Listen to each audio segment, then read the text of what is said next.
할렐루야. 하나님께서 오늘 또 저와 여러분을 사랑하신 줄로 믿습니다. 지난 주일 설교 가운데 예수님께서 메시아 사역을 시작하시면서 마귀에게 첫 번째 시험인 돌을 떡덩이를 만들라는 그 미혹을 말씀으로 물리치신 사건을 우리가 묵상했습니다. 사람이 떡으로 사는 것이 아니라 하나님의 말씀으로 산다고 사단의 미혹을 물리치신 거죠. 예수님께서 40일 동안 금식기도 한 것은 돌을 떡덩이를 만드는 능력을 얻기 위함이 아니었습니다. 메시아 사역을 시작하는 하나님의 아들인 예수님이 생명의 떡임을 컨펌하는, 확증하는 그런 것이었습니다. 오히려 말씀으로 사는 것은 돌로 만든 떡이 아니라 말씀이 육신이 되셔서 우리 가운데 오신 예수님을 믿는 것이 생명의 떡을 먹는 것임을 깨닫게 된 것이죠. 세상의 떡은 설사 돌을 만든 기적의 떡이라 할지라도 먹고 얼마나 시간이 지나면 배고프게 되어 있고, 그리고 시간이 많이 지나게 되어지면 언젠가는 그 떡을 먹어도 죽게 됩니다. 결국 죽는 떡입니다. 그래서 요한복음 6장에서 주님은 그러한 떡을 썩을 양식이다 이렇게 말씀합니다. 그러시면서 주님께서는 당신이 영원히 줄이지 않는 생명의 떡이심을 말씀하셨습니다. 십자가에서 우리를 위해 몸 찢으시고 보혈 흘려주셔서 우리를 죄에서 건져주심으로 참된 양식이 되고 참된 음료가 되어주신 거죠. 그분의 대속의 은혜는 영원히 줄이지 않는, 그리고 목마르지 않는 영생을 우리가 누리며 하나님 나라를 유업으로 얻게 하십니다. 그래서 우리를 살리는 것이 메시아의 사역의 핵심인 것을 예수님께서 그 첫 번째 시험을 통해서 선포하신 것입니다. 오늘은 두 번째 시험이 시작됩니다. 5절 6절 말씀 같이 함께 보도록 하겠습니다. 이에 마귀가 예수를 거룩한 성으로 데려다가 성전 꼭대기에 세우고 이르되 내가 만일 하나님의 아들이여든 뛰어내리라. 기록되었으되 그가 너를 위하여 그의 사자들을 명하시리니 그들이 손으로 너를 받들어 돌에 부딪히지 않게 하려 하리로다 하였느니라. 마귀가 예수님을 거룩한 성으로 이끌어 갑니다. 그리고 성전 꼭대기에 세웁니다. 거룩한 성은 어디를 말합니까? 바로 예루살렘입니다. 예루살렘이 거룩한 성이 되는 것은 그곳에 하나님의 성전이 있기 때문에 그렇습니다. 마귀가 예수님을 성전으로 데리고 가서 성전 꼭대기에 세우고 시험합니다. 그런데 마귀가 그곳에서 시편 91편 말씀을 인용하며 예수님께 시험합니다. 오늘 시편 91편 1절과 2절 말씀을 함께 봅니다. 그가 너를 위하여 그의 천사들을 명령하사 내 모든 길에서 너를 지키게 하심이라. 그들이 그들의 손으로 너를 붙들어 발이 돌에 부딪히지 아니하게 하리로다. 여기 보면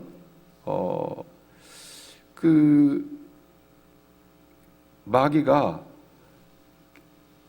시편의 말씀을 지금 인용하고 있어요. 그런데 이 시편 이 말씀 기록되었을 때, 구약에 있는 말씀이죠. 마귀가 여전히 기록되었을 때 그가 너를 위하여 그의 사자들 명하여, 오늘 말씀 마태복음 4장 6절 말씀처럼 너가 뛰어내리면 천사가, 하나님의 사자가 너를 이렇게 받아서 너의 발이 돌에 부딪히지 않도록 너를 보호해 줄 거다, 이런 취지의 말씀이죠. 그런데 이 말씀은, 시편 91편 이 말씀은 하나님을 의뢰하는 자는 하나님께서 모든 인생길에서 지켜주신다는 뜻입니다. 그러니까 여기서 내 모든 길, 시편 원문에는 내 모든 길에서 너를 지켜주시겠다, 실족하지 않겠다 하는 거죠. 이게 길을 걸어갈 때 내가 가는 모든 길에서 너를 실족하여 넘어지지 않도록 보호해 주겠다, 이제 이런 말씀이에요. 그런데 높은 데서 떨어지면 천사가 받아주어서 돌에 부딪히지 않게 하시겠다, 그런 뜻이 아니에요. 그러나 취지는 이제 보호한다는 의미는 맞죠? 그런데 이제 그걸 싹 빼고 마귀는 때에 따라 적절하게 인용할 만큼 말씀을 잘 알고 있음을 이 말씀을 통해서 보게 되어집니다. 마귀는 말씀을 신뢰하는 것이 아니라 말씀을 이용합니다. 말씀에 순종하는 것이 아니라 말씀을 수단으로 삼습니다. 우리가 말씀을 아는 것은 순종하기 위해서 아는 것이지 이용하거나 수단으로 삼기 위해서 알아서 그건 마귀가 하는 일이에요. 하나님의 전체적인 뜻을 무시하고 필요한 부분만 편집해서 사용하는 것이 마귀의 일이에요. 이단들의 성경 사용도 이렇습니다.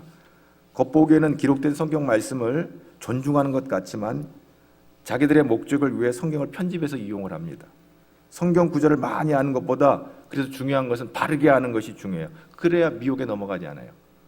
오늘 많은 이단들 가운데 말씀을 중요하다고 여기면서 말씀으로 말씀을 푼다고 하지만 그것은 잘못된 해석을 통해서 우리를 미혹하는 것이죠. 사단이 말씀을 인용하여 예수님을 공격하는 걸 보면 오늘 이 시대에도 많은 이단들이 말씀을 통해서 우리 믿는 자들을 공격하는 것입니다. 성전 꼭대기는 모든 사람들이 주목받을 수 있는 자리입니다.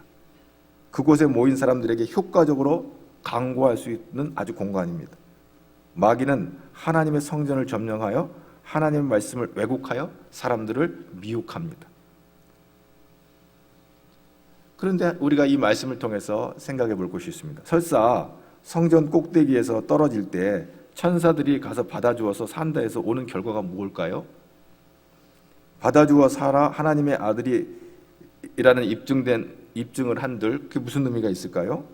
마귀가 이미 알고 있는 것을 입증해 주어야 할 이유가 없습니다. 메시아 사역을 시작한 이 시간에 하나님 아버지와의 관계를 의심하고 시험하는 것 말고는 다른 의미가 없습니다. 마귀가 지금 예수님을 미혹하는 것은 오히려 이 타락한 예루살렘 성전이 무너져 성전 꼭대기부터 산산조각 나는 것밖에 없습니다.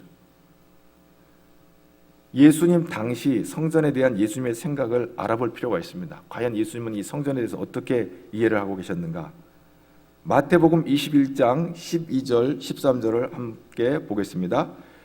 예수께서 성전에 들어가사 성전 안에서 매매하는 모든 사람들을 내쫓으시며 돈 바꾸는 사람들의 상과 비둘기 파는 사람들의 의자를 둘러 엎으시고 그들에게 이르시되 기록된 바 내 집은 기도하는 집이라 일컬음을 받으리라 하였거늘 너희는 강도의 소굴을 만드는도다 하시니라. 성전의 무리들을 책망합니다. 성전이 무엇하는 곳인가요? 성전은 하나님께 예배하는 곳입니다. 하나님을 만나는 곳입니다. 하나님께 기도하는 곳입니다. 그런데 이런 신성한 곳이 매매와 돈 바꾸는 환전상이 판을 치는 장소가 되어버린 것입니다. 성전의 존재 목적, 즉 본질이 없어지고 비본질적인 것이 판을 치고 있는 현실에 우리 주님께서 분노하십니다. 기도보다 사적 이익에 더 큰 관심이 있고 이제 그 재물, 동물이 죽어 재물이 되고 피가 흐르는 곳인데 죽지 않는 인간의 욕심과 기득권이 활개치는 것을 보고 우리 주님께서 그 성전을 향하여 분노하십니다.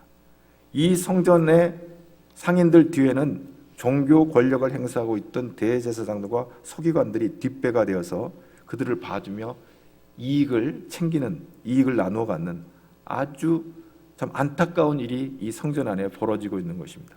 예수님은 바로 이런 성전을 청결하시기 위해서 성전을 방문하신 것입니다.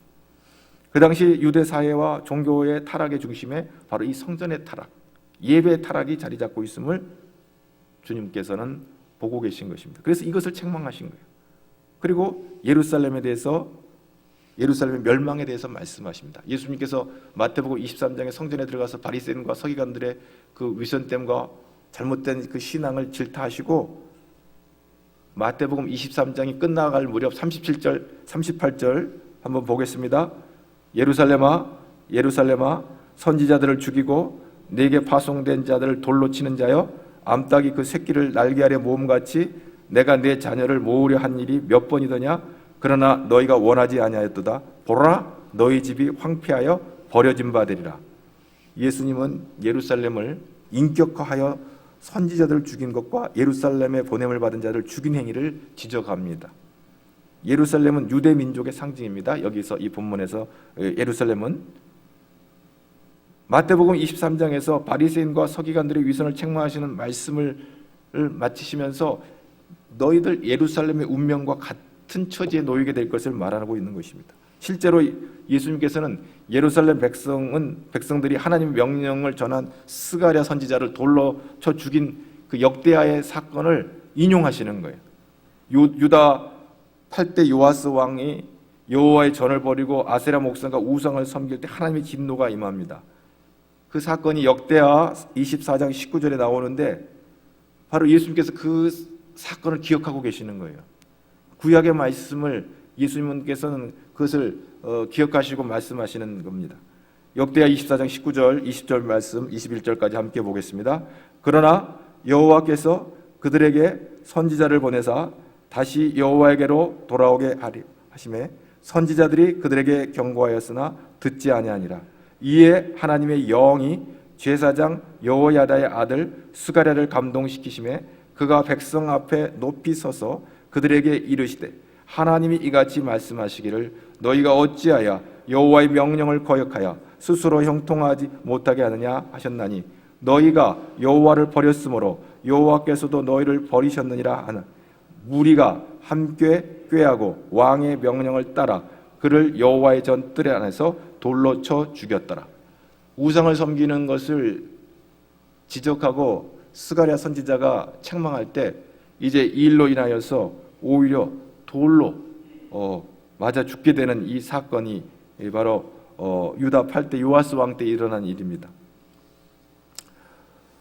예수님은 그 하나님의 사랑과 그 포용을 거부한 결과 예루살렘의 멸망을 예고하는 것입니다. 너희 집이 황폐해지리라. 그래서 그 23장이 끝나고 24장에 바로 들어오자마자 예수님께서 마태복음 24장 1절과 2절에서 어떻게 될지 예루살렘 성전의 운명, 예루살렘의 운명에 대해서 말씀합니다. 24장 1절 2절 말씀 함께 봅니다. 예수께서 성전에서 나와서 가실 때에 제자들이 성전 건물들을 가리켜 보이려고 나아오니 대답하여 이르시되 너희가 이 모든 것을 보지 못하느냐? 내가 진실로 돌아나도 돌 위에 남지 않고 다 무너뜨려지리라. 그렇습니다.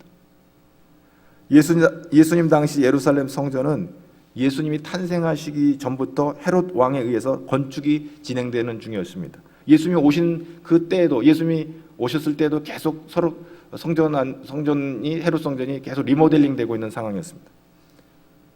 헤롯 왕이 유대인들의 환심을 사기 위해서 성전 건축을 시작했고 오랜 세월 동안 건축이 진행됐습니다. 그래서 건축이 진행되고 한 10년 만에 제단을 비롯한 주요 시설들이 모두 완성이 돼서 예수님이 오실 때는 이미 이제 제단이 다 완성이 돼서 제사를 드리는 데는 문제가 없었습니다.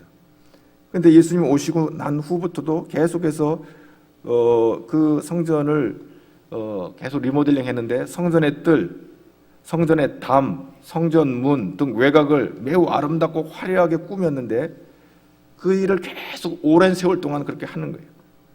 아주 값비싼 석재들과 아주 비싼 그 건축 자재들을 동원해서 성전을 아름답게 꾸미는 거예요. 그래서 유대 랍비들은 당시 이 성전을 향하여 이렇게 말합니다. 이 성전을 보지 못한 자는 아름다움이 무엇인지 알지 못한다 라고 극찬을 할 정도로 화려하고 아름다운 성전을 개축하고 있었던 중이죠. 그런데 예수님이 부활 승천하신 후에 계속해서 진행되다가 결국 AD 64년까지 건축해서 완공이 되어진 다음에 건축을 마치고 불과 몇 년 만에 몇 년이 못 돼서 AD 70년 로마의 디도 장군에 의해서 예수님의 예언대로 흔적만 남기고 다 무너지게 됩니다.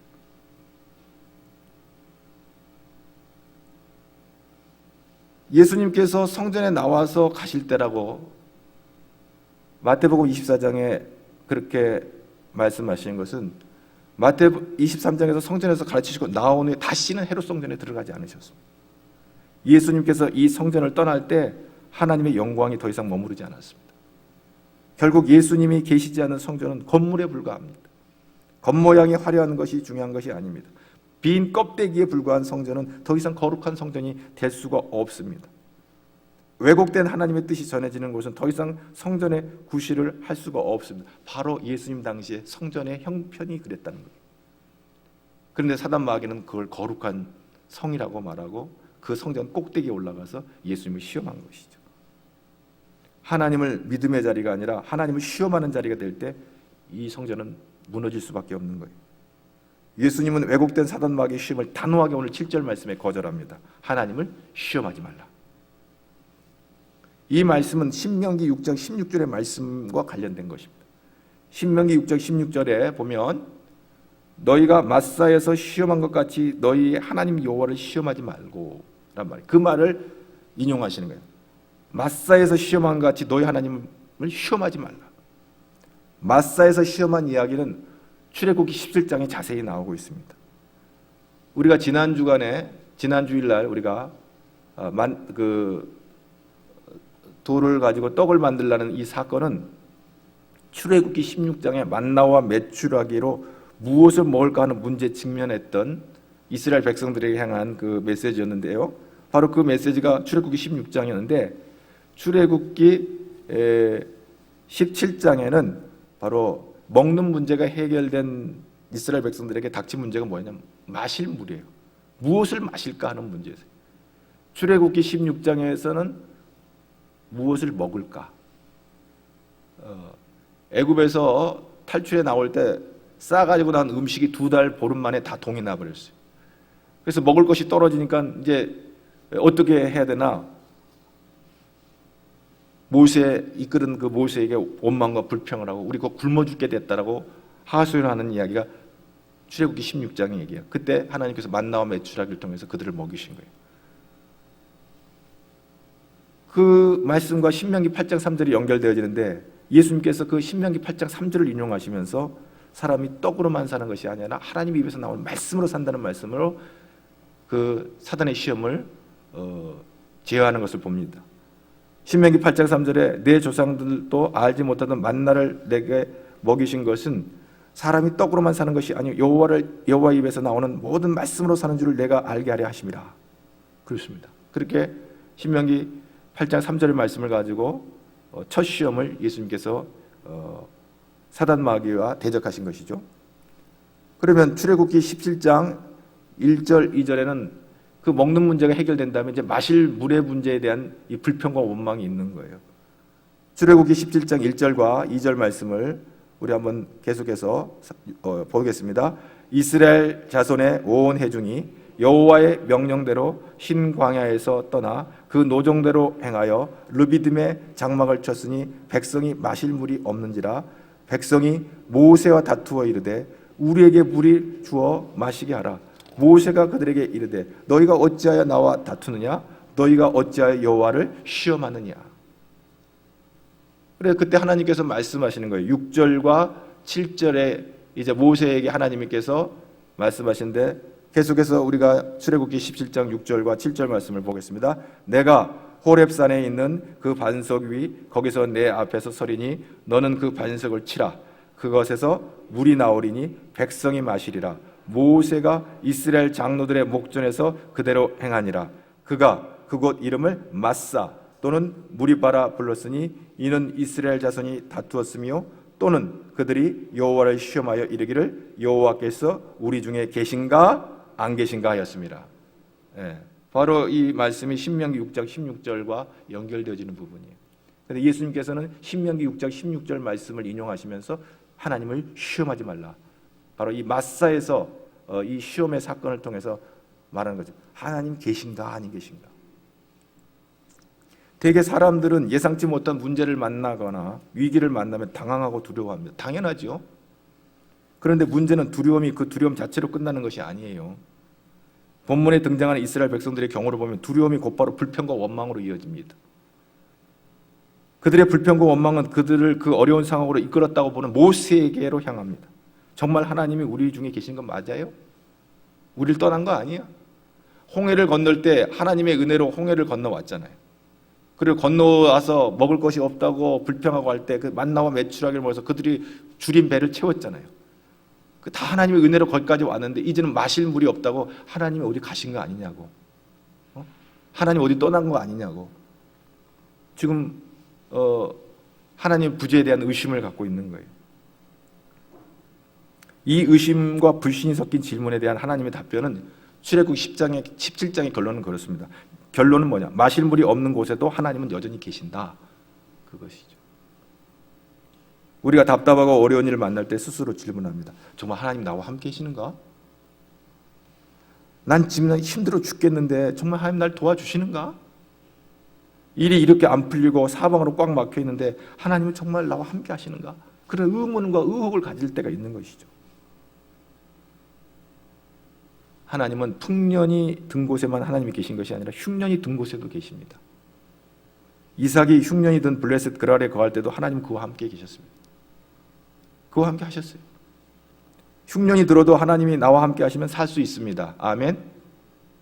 흉년이 든 상황이 중요한 것이 아니라 흉년 가운데도 그 가운데 하나님이 계시면 되게 하는 거예요. 하나님은 영광의 현장에도 계실 뿐만 아니고 고난의 현장에도 계십니다. 하나님은 성공한 곳에만 계신 것이 아니라 실패한 곳에도 계십니다. 여러분, 우리가 때로 아무 문제가 없어 보이던 내 인생이 뒤죽박죽 꼬이고 엉망진창이 될 때를 느낄 때가 있어요. 내가 인생이 왜 이렇게 꼬이지? 건강하던 내가 무기력하게 갑자기 쓰러질 때가 있어요. 건강상의 문제가 생길 수가 있어요. 내가 지금까지 의지했던 것이 갑자기 다 무너져 내릴 때도 있는 거예요. 여러분, 하나님은 여전히 그럼에도 불구하고 믿는 자와 함께하는 줄 믿습니다. 기적은 어디서 일어납니까? 마귀의 속삭임과 의심이 주는 마음이 아니에요. 마귀가 속삭이고 의심 주는 데는 기적이 일어나지 않아요. 어쩌면 기적은 말도 안 되는 상황의 반전인데요. 오늘 성경 하나님 말씀 17장에서 보면 기적은 하나님 말씀에 순종할 때 기적이 일어나세요. 그들이 목마를 때 불평하고 원망했지만 모세가 그 지팡이를 들고 반석을 칠 때 놀라운 일이 있어요. 물이 나오게 되고 백성이 마시게 되고 그들이 가란 목을 채우게 되는 것입니다.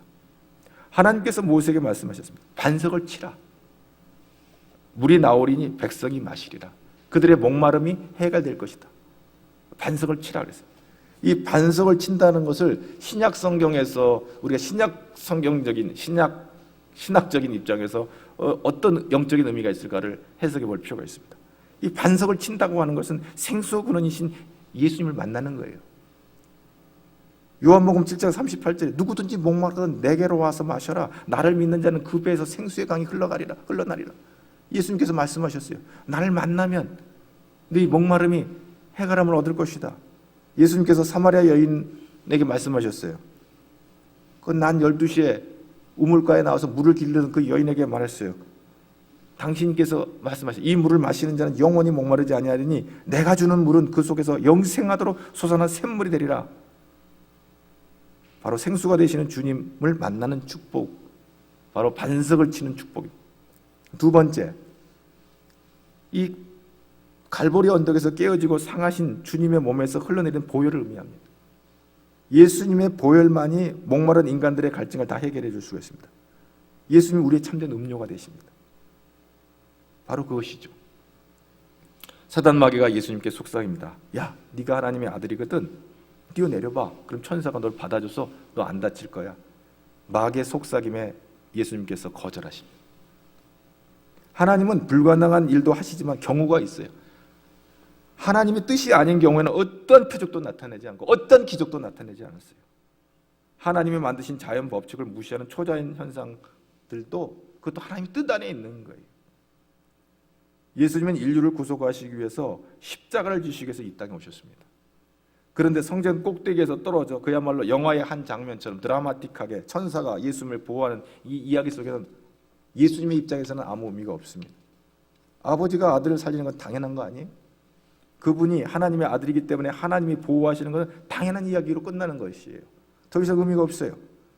그러나 하나님의 아들임에도 불구하고 십자가에 죽기까지 내려놓는 일은 이건 놀라운 일이에요. 이례적인 일이에요. 살리는 일은 당연한 거고 아들을 십자가에 내려놓는 일은 그것은 굉장히 놀라운 일이 아닐 수가 없어요.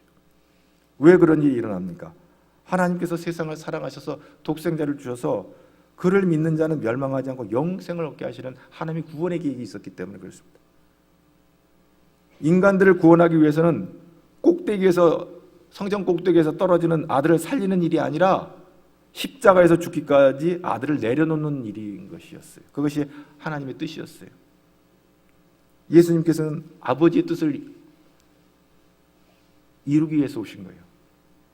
마술사나 슈퍼스타가 아니라 만약에 성전 꼭대기에서 마치 비행하듯이 뚝 떨어지는데 천사가 와서 받아줬다고 그래서 살았다고 하면 굉장히 폼나잖아요. 멋있잖아요. 간혹 인간들은 여기에 취해요. 그래서 잘못된 이단의 교주들은 말이죠, 무슨 좀 신유 은사를 경험한 다음에 타락하는 거예요. 자기가 하는 거예요. 멋져 보이잖아요. 슈퍼스타, 영광 받아요. 주님이 받을 영광을 자기가 받아요. 마귀가 속삭이는 거야. 야, 이거 너무 멋지지 않아? 네가 하나님의 아들이 한번 내려와, 뛰어봐. 그럼 천사 가서 받아주고. 얼마나 멋있어. 이거 너무 폼나는 일 아니냐고. 우리의 허영, 우리의 자만, 우리의 교만한 마음을 자극하는 거예요. 그게 마귀가 하는 일이에요. 마귀가 속삭여요. 네가 한 거야.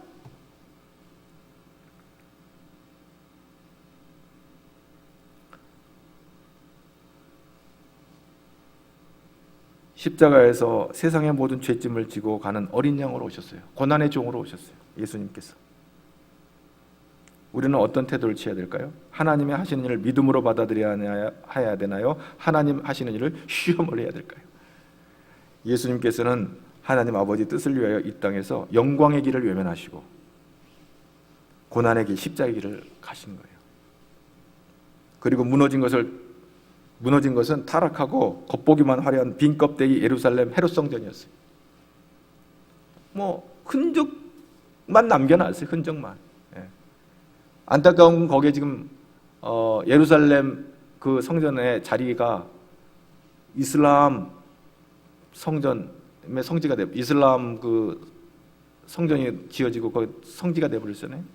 약속밖에 자녀들의 성지가 돼버렸어요. 다 무너지고. 그런데 예루살렘 헤롯 성전은 무너지고 약속밖의 자녀 이슬람 성지가 거기 세워졌지만 하나님께서 예수님을 통해서 세운 게 있어요. 다시 세우신 것은 그리스도의 몸이고 그리스도의 몸이 바로 교회예요.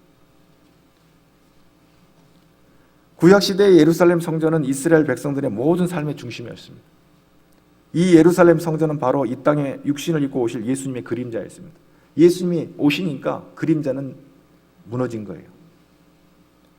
과거 예루살렘 성전에서 제사장들이 짐승을 잡아 그 피를 제단에 뿌리고 하나님께 나아가는데 육신으로 오신 하나님의 아들 예수님께서 친히 우리를 대신해 속죄양에 대해서 십자가에 피 흘려 돌아가셨어요. 그래서 우리의 모든 죄를 소멸하시고 죽음의 권세를 이기시고 부활하신 거죠. 3일 만에 부활하셨어요. 이 사건에 대해서 요한복음 2장에서 예수님께서 유대인과 그 변론하시는 이야기 가운데 이런 얘기 있습니다. 예수께서 대답하여 이르시되 너희가 이 성전을 헐라 내가 사흘 동안에 일으키리라. 그러나 예수는 성전된 자기 육체를 가리켜 말씀하신 것이라. 그 화려하고 멋진 그 멋진 성전을 바라보면서 사람들이 다 유대 백성들이 놀라는데 이거 헐어버려. 그러니까 유대인들이 뭐래? 46년 동안 지은 이 성전을 너가 어떻게 4일 만에 다시 세운다는 얘기냐 하고 당황하고 황당해하는 그런 장면이 나와 요한복음 2장에. 근데 그들이 몰랐어요. 예수는 성전된 자기 육체를 가리켜 말씀하신 것이었다는 거죠. 그들은 몰랐어요. 성전된 자기 육체. 예수님이 십자가에 죽으시고 부활승천하시면서 이 땅에 예수님의 몸으로 남겨놓으신 게 있어요. 그게 바로 교회예요. 예수님은 이 땅에 자기 피값으로 교회를 세우셨어요. 예수님께서 성전된 자기 몸을 찢으시고 보혈을 흘려주심으로 믿음의 공동체가 탄생된 것입니다. 그러므로 교회는 이 땅에서 가장 귀하고 영광스러운 공동체입니다. 그러므로 주님의 몸된 교회를 무시하고 업신여기는 것은 주님을 업신여기는 것으로서 망령된 죄를 짓는 것입니다. 반면 교회를 사랑하고 교회를 존중히 여기고 교회를 위해 헌신하는 사람은 우리 주님을 사랑하고 섬기는 자로서 하나님의 놀라운 축복을 받게 되는 것입니다. 할렐루야. 예수님께서 성전 꼭대기에서 떨어져서 천사의 도움으로 사는 슈퍼스타의 영광의 길이 아니라 이것은 마귀의 미혹이었지만 그건 거절하고 십자가에서 성전된 자기 육체를 찢으시고 보혈을 흘려주심으로 하나님 보좌 앞으로 담대히 나아갈 길을 열어서 우리가 하나님의 백성으로 나아갈 수 있도록 십자가에서 만신창이가 되어서 생각을 해보세요. 성전 꼭대기가 성경 신학학자들은 그 성전 꼭대기에서 그 기드론 골짜기까지 140m 해발 그 예루살렘의 해발을 계산해서 꼭대기에서 거기가 140m 된다고 그랬어요. 140m 높이에서 떨어지면 그 몸이 사지가 제대로 구별이 됐겠어요? 만신창이가 된 만신창이. 그런데 예수님은 성전 꼭대기에서 떨어져서 만신창이의 길이 아니라 십자가에서 만신창이가 되어버렸어요. 우리는 첫 번째 시험에서 참된 양식이 생명의 떡이신 예수님을 만났습니다. 오늘 두 번째 시험에서 우리는 우리의 영혼은 목마름을 해가래를 참된 음료이신 예수님을 만나게 되는 거예요. 십자가에서 우리를 위해서 다 보혈을 흘려주심으로 말미암아 그를 믿는 자는 영원히 목마르지 아니하리라. 참된 양식과 참된 음료를 먹고 마심으로 영원히 사는 길이 예수님을 통해서 열려진 거예요. 이 두 번째 시험에서 예수님께서 이 세상에서 영광의 길을 택하신 것이 아니라 우리를 구원하시기 위해서 믿음의 공동체를 세워 하나님 나라를 선포하시기 위해서 고난의 길, 십자가의 길을 가신 것이 예수님이 메시아로서 두 번째 핵심 사역인 것을 말씀해 주고 있는 거예요. 바로 예수님께서 메시아의 사역을 시작하기에 앞서 첫 번째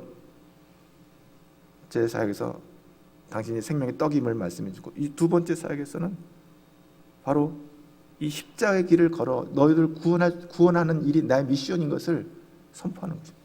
그런데 사단 마귀는 어떠든지 그런 것을 방해하고 초점을 흐트러버리는, 세상 영광 구하는, 헛된 영광 구하는, 너가 하나님의 아들이라면 한번 해봐, 사람들에게 멋져 보여봐. 하지만 그걸 거절해버리시고 가장 비참하고 초라하고 정말 모멸과 온갖 수치와 모욕을 다 십자가에서 지시고 우리를 구원하시기 위해서 물과 피를 다 쏟으신 것입니다. 할렐루야. 이것이 복음인 줄로 믿습니다. 이 복음을 받은 사도 바울은 이 예수님의 마음을 알 때 너무 감격스러웠어요. 이 예수님의 마음을 알던 사도 바울은 내가 주님의 몸된 교회를 위해서 내가 죽겠습니다. 그렇게 고백을 하고 결단하고 그가 평생 주의 복음 증거의 사도로서 순교하기까지 그가 달려갈 길을 달려가는 것을 보게 되었습니다. 그것이 바로 사도 바울의 사명으로 받아들였던 거예요. 골로새서 1장 24절을 다 같이 함께 읽어보도록 하겠습니다. 골로새서 1장 24절입니다. 나는 이제 너희를 위하여 받은 괴로움을 기뻐하고 그리스도의 남은 고난을 그의 몸된 교회를 위하여 내 육체에 채우노라. 그리스도의 남은 고난을 그의 몸된 교회를 위하여, 주님의 몸된 교회를 위하여 내 육체에 채우노라. 이 말은 뭐예요? 내가 주님을 위해서 죽겠다. 여러분, 주님의 몸된 교회를 시험하는 자가 되지 맙시다. 오늘 본문에는 마귀를 시험하는 자라는 별칭으로 나와요. 우리가 때는 마귀의 자리에 들어가서 하나님을 시험하는 자가 되고 교회를 시험하는 자가 될 때가 있는 것입니다. 때로 누가 그런 말을 해요. 교회가 무엇을 해주면 믿겠다. 교회가 뭘 상처를 줘서 난 교회를 떠나겠다. 교회가 뭘 해주기 때문에 하나님을 믿는 게 아니에요. 하나님이 살아계시면 나 이렇게 해주면 믿겠다. 너무나 힘드니까 이해는 되지만 뜬금없이 로또가 당첨되면 난 하나님 살아계신 걸 믿을 거야. 유치하긴 하지만 너무 힘드니까 그런 황당한 얘기를 하나님 앞에 하기도 해요. 그렇게 기도도 할 거예요. 로또가 당첨되면 나는 하나님이 살아계신 걸 믿겠습니다. 황당하기까지 한 조건을 걸고 하나님과 거래를 하려는 마음이 있어요. 헛된 영광을 구하지 맙시다. 여러분, 예루살렘 성지순례, 이스라엘 성지순례를 가가지고 갈릴리 호수 가서 너무 감격스러워. 야, 여기가 베드로가 걸었던 곳이구나. 그 너무 막 믿음 충만해가지고 혹시 여러분 그런 분 있을까 염려가 되기도 해요. 왜? 주님, 저 베드로가 걸었던 것처럼 저도 걷겠습니다 하고 막 갈릴리로 막 걸어 들어가는 사람 없을까 싶어요. 어떻게 될까요? 빠져 죽어요. 예수님이 오라 하시, 베드로는 예수님이 오라 할 때 걸어갔어요. 믿고. 근데 예수님이 오라 하지도 않은데도 주님, 저 한번 걸어보고 싶어요. 베드로 좀 하고 처벙처벙 들어가면 물 위를 걷는 것이 아니라 물에 빠져 죽어요. 헛된 영광 구하지 않기를 바랍니다.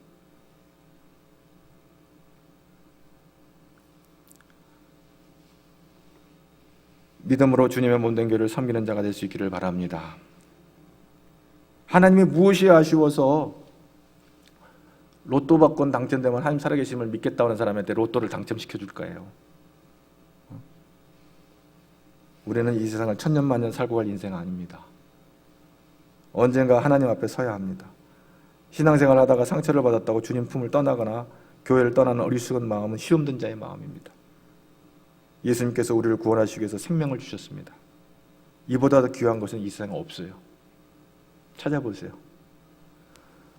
예수님께서 우리를 구원하시기 위해서 생명을 주신 것, 이보다 더 귀한 게 이 세상에 어디에 있어요?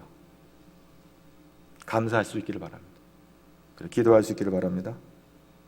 하나님은 우리에게 가장 좋은 곳으로 만족해 하신 줄로 믿습니다. 그러므로 우리는 담대하게 생명의 떡이신 예수 그리스도, 그리고 참된 음료가 되신 예수 그리스도의 보혈의 능력을 의지해서 넉넉히 이기는 자들이 되기를 주님으로 축복합니다. 하나님께서 저와 여러분을 지키실 줄로 믿습니다. 하나님 감사합니다. 오늘도 영상 앞에 현장에 나와 예배하는 모든 주의 백성들에게 참된 양식이요 참된 음료이신 생명의 떡 예수 그리스도, 날 위해서 온 몸 찢으시고 피 흘리시고 구속하신 그 놀라운 생명, 아버지 주시는 애 감사하여서 오늘도 주의 말씀 붙잡고 사단 마귀가 우리를 미혹하는 이 시대에 뭘 먹을까 뭘 마실까 뭘 입을까 염려하는 이른 시대에 오직 주의 생명의 말씀 붙잡고 담대히 이겨나가는 우리 모두 주의 백성들 되게 하여 주옵소서. 너희는 먼저 그의 나라와 그의 의를 구하라. 이 모든 것을 더하여 주시겠다 약속하신 그 약속의 말씀을 신실히 붙잡고 나아가는 믿음의 자녀들로 삼아 주시옵소서. 예수님 이름으로 기도하옵나이다.